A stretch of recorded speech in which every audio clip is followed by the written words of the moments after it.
आत्मीय शिक्षक बंधू आणि भगिनींनो नमस्कार। मी माझ्या शैक्षणिक यूट्यूब चॅनलमध्ये आपल्या सर्वांचं सहर्ष स्वागत करतो। आजचा आपला व्हिडिओचा विषय हा संस्था, शाळा आणि क्रीडांगणाच्या दृष्टिकोनातून अत्यंत महत्त्वाचा असा आहे। राज्यातील खाजगी आणि स्थानिक स्वराज्य संस्थांच्या शाळांमधील, महाविद्यालयांमधील महत्त्वाच्या क्रीडांगणाच्या निर्मितीसाठी आणि विविध क्रीडा प्रकारासाठी राज्य सरकार महत्त्वाचं अनुदान देते आहे। अर्थात या अनुदानासाठी नेमके कोण पात्र आहेत, या अनुदानाच्या प्राप्तीसाठी नेमक्या अटी आणि शर्ती काय आहेत, यासाठी अर्ज हा कसा करायचा आहे, सोबतच शासनाचा आणि संस्थेचा या अनुदानातला नेमका हिस्सा किती आहे, या आणि अशा अनेक प्रश्नांची उत्तरं आज आपल्याला या शासन निर्णयाच्या माध्यमातून मिळणार आहे। अत्यंत महत्त्वाचा असा शासन निर्णय, या संदर्भात आपल्याला काय वाटते ते आपण कॉमेंट बॉक्समध्ये जरूर नमूद करा। अशाच प्रकारच्या विविध शालेय शिक्षण व क्रीडा विभागाच्या शासन निर्णयाची परिपत्रकाची आपल्याला माहिती प्राप्त करून घ्यायची असेल तर त्यासाठी माझ्या यूट्यूब चॅनलला लाईक आणि सबस्क्राईब करा, अशी नम्र विनंती मी आपल्याला या व्हिडिओच्या माध्यमातून करतो आहे। सोबतच शालेय शिक्षण विभागाचे विविध शासन निर्णय जर आपल्याला समजून घ्यावयाचे असतील तर त्यासाठी डिस्क्रिप्शन बॉक्समध्ये विविध प्रकारच्या लिंक्स या उपलब्ध आहेत, त्याचाही वापर या निमित्तानं आपण करू शकता। आजचा आपण जो शासन निर्णय पाहणार आहोत तो 1 मार्च 2014 आहे। अत्यंत महत्त्वाचा असणारा हा शासन निर्णय राज्याच्या क्रीडा धोरण 2012च्या अनुषंगाने आलेला आहे। आज 2023 मध्ये यामध्ये काही महत्त्वाचे बदल नक्कीच झाले असतील, परंतु राज्य सरकार राज्याच्या क्रीडा धोरणास अनुसरून महाविद्यालयांना, शाळांना, स्थानिक स्वराज्य संस्थांच्या घटकांना महत्त्वाचं अनुदान उपलब्ध करून देत आहे। ही आपल्या सर्वांसाठी तितकीच महत्त्वाची बाब आहे। या अनुषंगाने नेमका शालेय शिक्षण व क्रीडा विभागाचा हा 1 मार्च 2014चा नेमका विषय काय आहे तो आता आपण या व्हिडिओच्या माध्यमातून समजून घेणार आहोत। याच्यामध्ये सुरुवातीला प्रस्तावना दिसते आहे, आपण ती प्रस्तावना लक्षात घेऊया।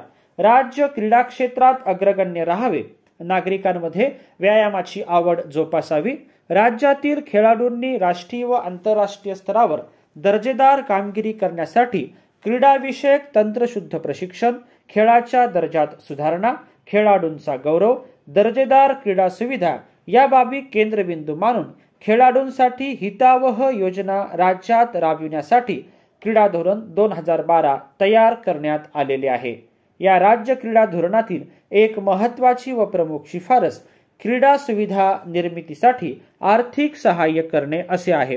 केंद्र शासनाने खेळाडू तयार होण्यासाठी अद्ययावत क्रीडा सुविधा निर्माण करण्यासाठी जी योजना 50-50 या तत्वावर सुरू केली होती ती 2005-2006 पासून बंद करण्यात आली असल्याने खाजगी आणि स्थानिक स्वराज्य संस्था यांच्याकडे स्वतःचे मैदान व अल्प आर्थिक तरतूद आहे, त्यांना क्रीडा सुविधा निर्माण करण्यासाठी येणारी अडचण तसेच वाढत्या शहरीकरणामुळे विद्यार्थ्यांना व तरुणांना व्यायामासाठी व खेळासाठी मिळणारा अल्प वेळ, त्या अनुषंगाने किमान अंतरावर खेळ व व्यायाम सुविधा उपलब्ध करून देण्यासाठी बाब लक्षात घेऊन 75-25 शासन व संस्था हिस्सा या प्रमाणात योजना राबविण्याची शिफारस आहे। त्या अनुषंगाने क्रीडा सुविधा निर्मितीस व क्रीडा साहित्यासाठी अनुदान देण्याची बाब ही शासनाच्या विचाराधीन होती। त्या अनुषंगाने शासन निर्णय काय आहे ते आपण आता समजून घेऊया। या योजनेस क्रीडा सुविधा निर्माण करण्यासाठी आर्थिक सहाय्य असे संबोधण्यात यावे। या योजनेचे उद्दिष्ट आहेत राज्यातील शैक्षणिक संस्था, खाजगी क्लब, क्रीडांगणी मंडळे, प्राधिकरणे, स्थानिक स्वराज्य संस्था यामधून दर्जेदार क्रीडा सुविधा निर्माण करणे, त्यामुळे खेळाडूंच्या कामगिरीत वाढ होऊन आंतरराष्ट्रीय व राष्ट्रीय खेळाडू निर्माण होण्यास मदत होईल। योजनेचे स्वरूप क्रीडा सुविधा निर्मितीसाठी आर्थिक सहाय्य याचा तपशील प्रपत्र अ मध्ये, क्रीडा साहित्यासाठी आर्थिक सहाय्य व मर्यादा याचा तपशील प्रपत्र ब मध्ये दर्शविला आहे। यासाठी अनुदानास पात्र कोणत्या संस्था आहेत ते लक्षात घ्या। अद्ययावत क्रीडा सुविधा निर्मिती, क्रीडा साहित्य अनुदानासाठी खालील नमूद केलेल्या विविध संस्थांना पात्र समजण्यात येईल। खाजगी अथवा शासनाच्या मार्फत चालविण्यात येणाऱ्या व राज्य शासनाच्या संबंधित विभागाने दिलेल्या मान्यताप्राप्त माध्यमिक शाळा, कनिष्ठ महाविद्यालय, वरिष्ठ महाविद्यालय, कृषी महाविद्यालय, तंत्र शिक्षण व वैद्यकीय महाविद्यालय इत्यादींचा समावेश आहे. अत्यंत महत्त्वाचं वाक्य आहे, हे आपण लक्षात घ्यावं हवं. स्थानिक स्वराज्य संस्थेमार्फत चालविण्यात येणाऱ्या प्राथमिक, माध्यमिक शाळा, कनिष्ठ महाविद्यालय, विविध खेळांच्या विकासासाठी कार्यरत असणाऱ्या व सार्वजनिक विश्वस्त अधिनियम 1950 किंवा संस्था नोंदणी अधिनियम 1860 अन्वये पंजीबद्ध असलेल्या अशा व्यायामशाळा, क्रीडा मंडळे, एकविधी खेळांच्या क्रीडा संघटना, युवा मंडळे व महिला मंडळे, स्थानिक स्वराज्य संस्था, ग्रामपंचायत, नगर परिषद, महानगरपालिका, जिल्हा परिषद, आदिवासी विकास विभागामार्फत चालविण्यात येणाऱ्या आश्रमशाळा, राज्य शासनाच्या वतीने विकसित करण्यात आलेली विभाग, जिल्हा, तालुका व ग्राम क्रीडा संकुले. अनुदान मंजुरीच्या अटी व शर्ती काय आहेत तेही लक्षात घ्या. वर नमूद संस्थांनी विहित नमुन्यातील अनुदानाचे अर्ज संबंधित जिल्हा क्रीडा अधिकारी यांच्या कार्यालयात सादर करावेत. अनुदान प्राप्त संस्थेकडे स्वतःच्या मालकीची अथवा दीर्घ मुदतीच्या नोंदणीकृत करारावर 15 वर्ष किंवा अधिक जागा असणे आवश्यक आहे. दीर्घ मुदतीच्या कराराचा विचार करीत असताना अर्ज करणाऱ्या संस्थेकडे अर्ज करीत असताना उपरोक्त नमूद केलेल्या 15 वर्षामधील करारापैकी अर्जकर्तेवेळी किमान 10 वर्ष पुढे करार असणे आवश्यक राहील. अनुदान मंजूर झाल्यानंतर निर्माण करण्यात आलेल्या क्रीडा सुविधा शासकीय उपक्रमासाठी विनामूल्य उपलब्ध करून द्यावी लागेल.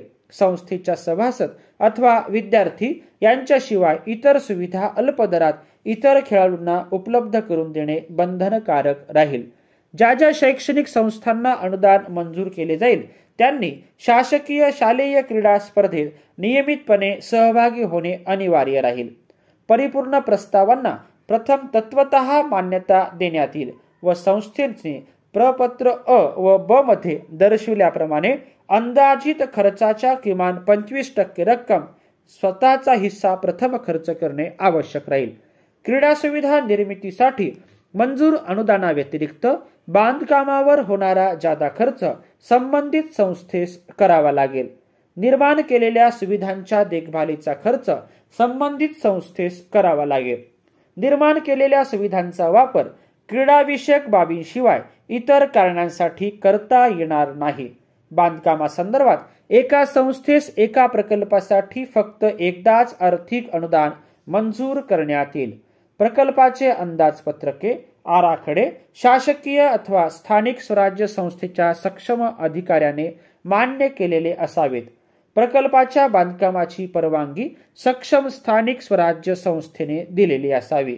प्रकल्प तत्वतः मान्य केल्यानंतर संस्थेने स्वतःचा अंदाजित खर्चाच्या किमान 25% केल्यानंतर बांधकामाच्या सद्यस्थितीतील फोटोसह सनदी लेखापालाच्या स्वाक्षरीचे खर्चाचे विवरणपत्र सादर केल्यानंतर मंजूर करण्यात आलेली अनुदानाची रक्कम अनुदान उपलब्धतेनुसार वितरित करण्यात येईल.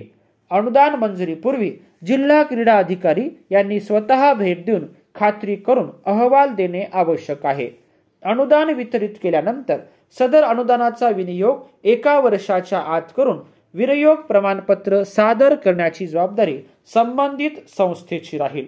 शासनाचे अनुदान पूर्णपणे वितरित झाल्यानंतर प्रकल्प पूर्णत्वाचा दाखला प्रकल्पाच्या छायाचित्रासह व उपयोगित प्रमाणपत्रासह सादर करणे बंधनकारक राहील. अन्यथा मंजूर अनुदान संस्थेकडून शासनाच्या प्रचलित व्याज दराने अनुदान वितरित झाल्याच्या दिनांकापासून वसूल करण्यात येईल. याशिवाय 16 नंबरच्या सुद्धा काही महत्त्वाच्या सूचना या आपल्याला या ठिकाणी दिसत आहे, त्याही आपण या ठिकाणी वाचू शकता अथवा शालेय शिक्षण व क्रीडा विभागाच्या या संकेतांकाच्या सहाय्याने सुद्धा शासनाच्या संकेतस्थळावर आपल्याला हा GR व्यवस्थितपणे त्या ठिकाणी उपलब्ध होऊ शकतो. व्हिडिओची लांबी लांबू शकते म्हणून आपण हे थोडक्यात सांगतो आहे. याशिवाय अनुदानासाठी अर्ज करण्याची पद्धत सुद्धा आपल्याला या स्क्रीनवर दिसते आहे, ती आपण यथावकाश वाचू शकता. आता आपण सोबतचा महत्त्वाचा जो भाग आहे तो या ठिकाणी लक्षात घेऊया. त्याच्यामध्ये अ आणि ब असे दोन महत्वाचे भाग आहेत. प्रपत्र अ मध्ये काय म्हटलेलं आहे? क्रीडा सुविधा निर्मितीसाठी आर्थिक सहाय्य व मर्यादा. क्रीडांगण विकसित करण्यासाठी अपेक्षित खर्च या ठिकाणी 10 लाख रुपये दिलेला आहे. राज्य शासनाचं त्यातले मर्यादा ही 7.5 लाख रुपयाची असून संस्थेचा हिस्सा हा 2.5 लाखाचा असेल. याशिवाय वेगवेगळे भाग आपल्याला या ठिकाणी दिसते आहेत. मग फुटबॉल, क्रिकेट, हॉकी या खेळाची प्रमाणित क्रीडांगणाच्या आकाराची मैदाने यासाठी अंदाजे खर्च मी आत्ताच आपल्याला सांगितलेला आहे. क्रीडांगणाचं विकसित करताना दुसरा भाग जो आहे तो काही अंदाजित अपेक्षित खर्च 20 लाख, काही ठिकाणी 10 लाख असा आपल्याला या ठिकाणी दिसतो आहे. बंदिस्त प्रेक्षागृहासाठी सुद्धा खर्च या ठिकाणी आहे. क्रीडा सुविधेसाठी सुद्धा खर्च कशा प्रकारचा आहे तो आपण या ठिकाणी पाहू शकता. आणि वेगवेगळ्या प्रकारचा हा अ प्रकारचा भाग आहे. दुसरा जो भाग आहे तो प्रपत्र ब चा आहे आणि प्रपत्र ब हे क्रीडा सुविधा निर्मितीसाठी आर्थिक सहाय्य व मर्यादाच्या संदर्भात आहे. ॲथलेटिक्स क्रीडा प्रकारासाठी क्रीडा साहित्यासाठी अनुदान मर्यादा 10 लाख रुपये आहे. राज्य शासनाचे 7.5 लाख रुपये, संस्थेचे 2.5 लाख रुपये. अशा प्रकारचं football, hockey, tennis, badminton, weightlifting, power lifting, कुस्ती, व्हॉलीबॉल, खो खो, बॉक्सिंग, रस्सी खेच, त्यानंतर हँडबॉल अशा विविध क्रीडा प्रकारासाठी ज्या आपल्याला स्कीम्स आहेत त्या सर्वांसाठी राज्य सरकार व्यवस्थित मोठ्या प्रमाणावर अनुदान देते आहे. त्याच्यामध्ये संस्थेचा हिस्साही तेवढाच महत्वाचा आहे. विद्यार्थ्यांच्या विकासासाठी राज्य सरकारची अत्यंत महत्वाची असणारी एक योजना आहे. या योजनेचा लाभ आपल्या संस्थेसाठी, शाळेसाठी व्हावा अशी अपेक्षा आपण या निमित्तानं करूया. आपण हा व्हिडिओ ऐकल्याबद्दल आपल्या सर्वांचेच मनपूर्वक धन्यवाद.